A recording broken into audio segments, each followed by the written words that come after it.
Hello friend, welcome back to our channel. तो कैसे हैं आप सब लोग। स्वागत है आपका एक बार फिर से नई वीडियो में मेरे प्रेगनेंसी चैनल में। तो गाइज आज हम बात करने वाले हैं प्रेगनेंसी के 9th मंथ के बारे में। यानी कि अगर आपका 9th मंथ लग चुका है तो इस टाइम पे आपको कौन सी गलती नहीं करनी है, जो कि एक भी गलती करने से आपको बहुत ही भारी पड़ सकती है। 9th मंथ लग गया है या फिर लगने वाला है तो इस वीडियो को बिल्कुल भी स्किप मत करना, क्योंकि बहुत ही काम आने वाली है। देखिए, मैं पहले तो आपको बताऊंगी कि इस टाइम पे 9th मंथ लगने के बाद आपको कौन से काम बिल्कुल नहीं करना। वीडियो में आगे बढ़ने से पहले प्लीज पहले चैनल को सब्सक्राइब करें ताकि आने वाला वीडियो सबसे पहले आए, और वीडियो को लाइक करके जरूर जाएं। तो चलिए स्टार्ट करते हैं। जब 9th मंथ लग जाता है ना, तो उस टाइम पे डिलीवरी की डेट कंफर्म होने के बाद भी हमें पक्का नहीं पता होता कि किस टाइम पे हमारी डिलीवरी होने वाली है, क्योंकि संभावनाएं बनी रहती हैं। क्योंकि पेन कभी कभी पहले भी आ जाता है और डिलीवरी डेट से पहले भी आ सकता है, बाद में भी आ सकता है, क्योंकि इसका कोई कंफर्मेशन नहीं है। 100 में से सिर्फ 90% महिलाओं का जो लेबर पेन होता है वो डेट के अकॉर्डिंग आता है, वरना जो 10% महिलाएं हैं उनका जो है लेबर पेन आगे पीछे हो जाता है। तो आपको इस चीज़ का खासकर ध्यान रखना है, ठीक है।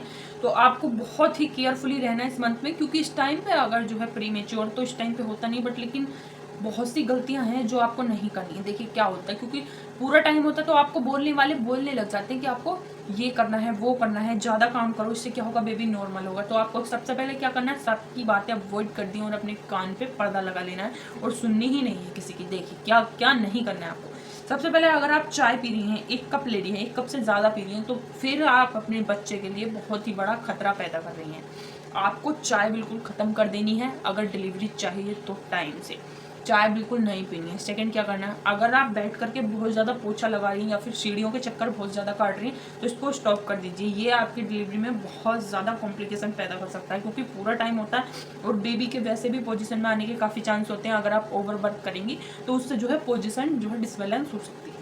मेन एंड इम्पोर्टेंट, आपको इस टाइम पे 9th मंथ लगने पर स्ट्रेस बिल्कुल भी नहीं लेना। अगर आप स्ट्रेस लेंगे तो क्या होगा, लेबर पेन में बहुत ज़्यादा दिक्कत होगी, क्योंकि स्ट्रेस लेने वाली महिला के काफ़ी जगह जो है रिसर्च में देखा गया, अगर आप बहुत ज़्यादा स्ट्रेस ले रही हैं और आपकी प्रेगनेंसी का टाइम पूरा हो गया है या फिर प्रेगनेंसी भी है, बट अगर डिलीवरी का टाइम आने वाला है तो स्ट्रेस लेंगे तो लेबर पेन टाइम से नहीं आएगा, उसमें काफ़ी रुकावटें आ सकती हैं। तो आपको इस टाइम पे स्ट्रेस, चिंता सब कुछ खत्म कर देनी है।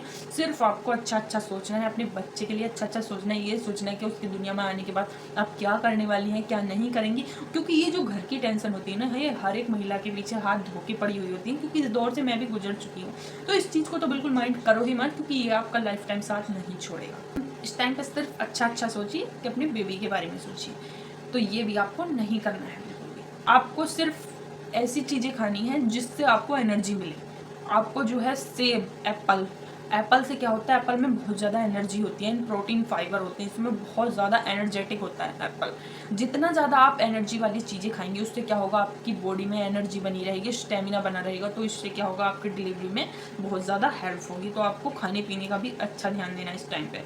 एंड आपको कहीं पे भी किसी भी काम में बहुत ज़्यादा काम करके या फिर कहीं बाहर घूमने जाके या फिर इधर उधर कुछ भी वगैरह वगैरह करके अपनी एनर्जी वेस्ट बिल्कुल भी नहीं करनी, क्योंकि अगर आप अपनी एनर्जी वेस्ट कर दोगे तो क्या होगा, डिलीवरी टाइम पर आपको सबसे ज़्यादा ज़रूरत होती है एनर्जी एंड स्टेमिना की। अगर नहीं होगा ना बॉडी में तो नॉर्मल डिलीवरी को तो भूल ही जाइए, क्योंकि नॉर्मल डिलीवरी के लिए हमें खासकर पूरी एनर्जी एंड स्टेमिना की ज़रूरत होती है। जबकि सी सेक्शन में क्या होता है, हमको जो है सुन करके एक तरीके से काट दिया जाता है और बेबी को बाहर ला देते हैं। वैसे तो सी सेक्शन जो है नॉर्मल डिलीवरी के अकॉर्डिंग बहुत ही ज़्यादा क्रिटिकल है और बहुत ज़्यादा महिला को दिक्कत होती है, परेशानियां होती हैं, बट नॉर्मल डिलीवरी में भी कम पेन नहीं होता, कुछ देर के लिए रहता है, बट वो पेन सी सेक्शन से ज़्यादा होता है। तो आप ही चूज़ कर सकती हैं आपको कौन सी डिलीवरी चाहिए, नॉर्मल या सी सेक्शन।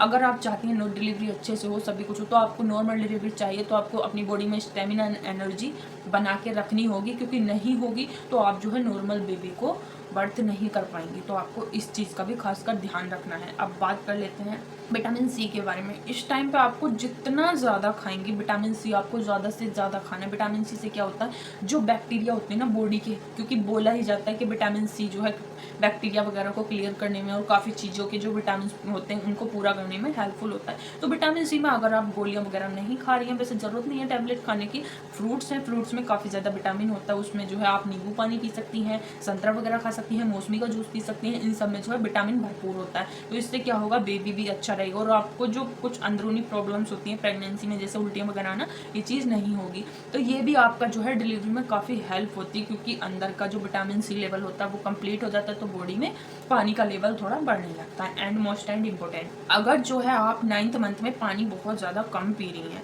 और आपको टॉयलेट बहुत ज़्यादा आ रहा है, पानी बहुत कम पी रही हैं, तो इससे भी आपको बहुत नुकसान हो सकते हैं। ये कई तरीके से खतरनाक साबित हो सकता है। इससे क्या होगा, आपको जो है यूटीआई हो सकता है, यानी कि यूरिन इन्फेक्शन हो सकता है। और यूरिन इन्फेक्शन हमको जब भी होता है जब बॉडी में पानी का लेवल कम हो जाता है और जो है हमारी बॉडी हीटिंग होने लगती है। तो आपको इस टाइम पे पानी ज़्यादा से ज़्यादा पीना है और डिलीवरी में बहुत ज़्यादा हेल्पफुल होता है, क्योंकि बिना पानी के जो है डिलीवरी इम्पॉसिबल है। ज़्यादातर जिनकी बॉडी में देखा गया, जिन महिलाओं की बॉडी में पानी कम होता है उन्हीं के ज़्यादातर सी सेक्शन होते हैं, क्योंकि बेबी को घूमने के लिए पोजीशन नहीं मिलती। और पोजीशन लेने के लिए बेबी के अंदर यानी कि यूट्रस में पानी का पूरा होना बहुत ज़्यादा ज़रूरी है। और जब वाटर का लेवल ही पूरा नहीं होगा तो बेबी अपनी पोजीशन में कैसे ही आएगा। तो इन चीज़ों को बिल्कुल स्किप नहीं करना है। आपको अपनी हेल्थ का बहुत ज़्यादा ध्यान रखना है।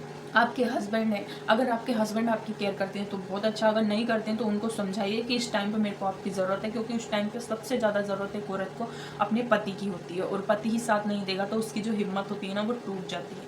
तो आपको अपने हस्बैंड को समझाना है, और अगर नहीं समझते हैं तो आपको फैमिली में से किसी ऐसे मेंबर को ले लेना है जिससे आप दिल की फीलिंग्स सारी बातें शेयर कर सको। इससे क्या होगा, अगर आप खुश रहोगी, अपनी बातें अंदर की बाहर ला सकोगी, तो उससे जो है बेबी भी खुश रहता है। और बोलते हैं ना, जितना माँ खुश रहती है उतना ही बच्चा भी गर्भ में खुश रहता है। और अगर आप स्ट्रेस ले रही हैं, बहुत ज़्यादा टेंशन ले रही हैं, किसी भी बात को लेकर ओवर थिंकिंग कर रही हैं, तो उससे क्या होगा, सीधा सीधा असर आपके बेबी के ऊपर पड़ता है। तो आपको इन चीज़ों का भी खासकर ध्यान रखना है। अपनी बच्चे की हेल्थ के साथ खिलवाड़ बिल्कुल नहीं करना है और रिस्क नहीं लेना है। वीडियो पसंद आया हो तो वीडियो को लाइक ज़रूर करें और चैनल को सब्सक्राइब करें। मिलते हैं नेक्स्ट वीडियो में। Thanks for watching.